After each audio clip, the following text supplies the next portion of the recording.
pensando em formas de oferecer à população condições de passar pelo período chuvoso com mais dignidade, os Ministérios Públicos Estadual e Federal, além da Defensoria Pública Estadual, expediram uma recomendação conjunta para que a Prefeitura de Maceió garanta a proteção imediata às pessoas em situação de rua.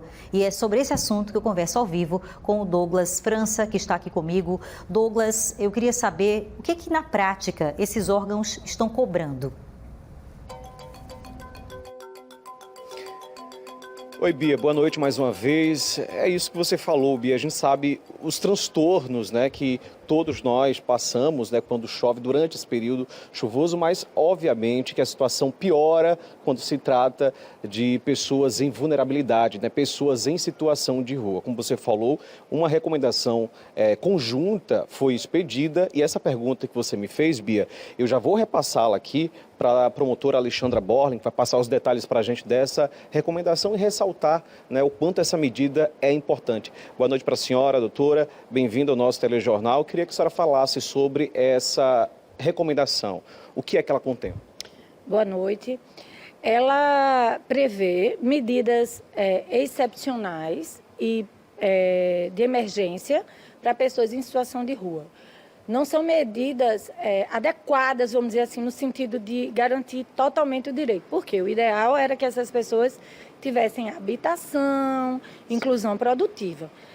Como a gente sabe que daqui para junho, em torno de 5 mil pessoas não vão ter nem habitação, nem inclusão produtiva, o que a gente pediu foi que fosse cumprida a determinação do Supremo Tribunal Federal, que diz que os municípios têm que garantir barracas, água e alimentação, né? Que é o mínimo do mínimo para dar a essas pessoas um pouco de dignidade, evitar que elas adoeçam. A gente sabe que no último período chuvoso existiu, inclusive, tuberculose, pneumonia, toda essa situação, entendeu? Agora, Maceió tem algumas casas de passagem, por exemplo.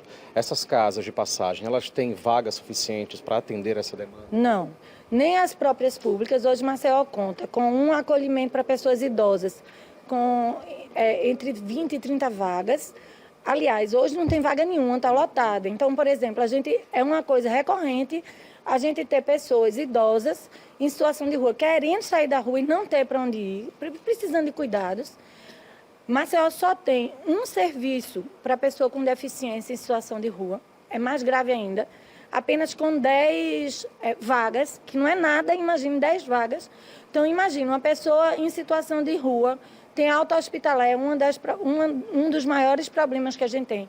Tem alta hospitalar e não tem condição de autocuidado. A gente já teve situação lamentável de ser pessoa colocada na rua sem nenhum tipo de condição de autocuidado por falta de vaga nesse equipamento.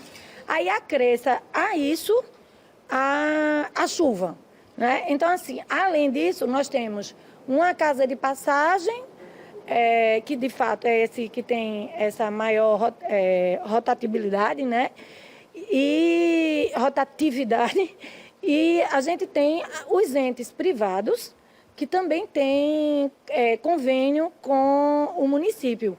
Mas a gente não chega a ter, ao todo, 300 vagas. Agora, doutora, foi discutida também sobre essa operação chuva, né? Como é que ela vai funcionar na prática? Veja, na verdade, o que a gente pede é se organize o município antes que a chuva chegue. Porque, na verdade, a gente até já está tendo chuva, né? Mas a gente tem um período que é sempre mais grave, que é maio, junho. Então, o que a gente pede é que o município se organize para ter lona, para ter barraca, para ter alimentação e para ter água para dar a essas pessoas, além de espaços de saúde, nas unidades de saúde, para receber essas pessoas quando tiverem doentes. Agora, doutora, foi dado um prazo para o município responder. O que pode acontecer se essas medidas não forem acatadas, não forem atendidas? 10 dias para o município dizer se adere ou não à recomendação. Aí o município aderindo, o prazo é a chuva, né? Sim. Mas ele não aderindo, aí a gente vai ter que tomar outras medidas. Agora, doutora, quando a gente fala, essa é uma questão, um problema social, né? Além do poder público, como isso já foi bem colocado, né? Existe a recomendação para isso. De que maneira a população pode ajudar também? A população pode ser solidária. não é uma obrigação da população, mas a população pode ser solidária. A população pode fazer doações de cobertor, de roupa, de itens de higiene, de fralda para adultos, de fralda para criança, de água mineral. É engraçado, né? A gente tem sempre a sensação de que as pessoas na rua estão com muita fome. É mais sede do que fome, né? Alimentos não perecíveis, tudo isso pode ser doado. Tem sempre vários projetos da sociedade civil que fazem esse tipo de atendimento, mas no próprio Ministério Público, sempre que precisarem, quiserem doar, podem doar. Agora, doutora, de todas as medidas que a senhora pontuou agora, que a gente falou que estão dentro dessa recomendação, tem alguma que seja mais urgente? As barracas, porque é para evitar que essas pessoas se molhem, porque são pessoas que estão em situação de vulnerabilidade, estão subalimentadas, né? Estão em situação de desnutrição e, consequentemente, sistema imunológico ruim. Então, infelizmente, a gente já viu acontecer mais de uma vez pessoas em situação de rua, pós-chuva, morrerem decorrentes de doenças infecciosas pulmonares. A gente está falando de homens, mulheres, crianças. Isso, adultos, idosos e pessoas com deficiências. Tem todas as pessoas em situação de rua. É muito triste. Ok, muito obrigado pelas informações, promotora. Olha, por meio de nota, a Secretaria Municipal de Desenvolvimento Social informou que oferece acolhimento para pessoas em situação de vulnerabilidade por meio das casas de passagem, como a gente pontuou agora, como a promotora pontuou agora há pouco, né? Tanto a casa de passagem que fica no Poço, quanto a que fica no Jaraguá, além do convênio com a casa de Rankines com unidade no centro e também no Benedito Bentes. Diz também que o acesso às vagas é feito principalmente pelos centros POP, mas também pode ocorrer por encaminhamentos de equipes de saúde e também por órgãos de segurança, além da demanda espontânea. E que em períodos de chuva há um reforço no atendimento com ampliação de vagas. Mais 100 vagas para as famílias e 120 para pessoas em situação de rua. Mas é uma medida extremamente importante, né? Foi uma recomendação em conjunto aí, né? O Ministério Público Estadual, o Ministério Público Federal e também a Defensoria, né? Para proteger essa população que já vive em situação de vulnerabilidade, que tem a situação piorada em períodos de chuva, né, Bia? Sim, sem dúvida, é um cuidado necessário, né? E dando prazo aí para que o município explique quais são as estratégias para o enfrentamento desse período chuvoso em defesa das pessoas em situação de vulnerabilidade social, que hoje estão na rua. Então, o que querem saber?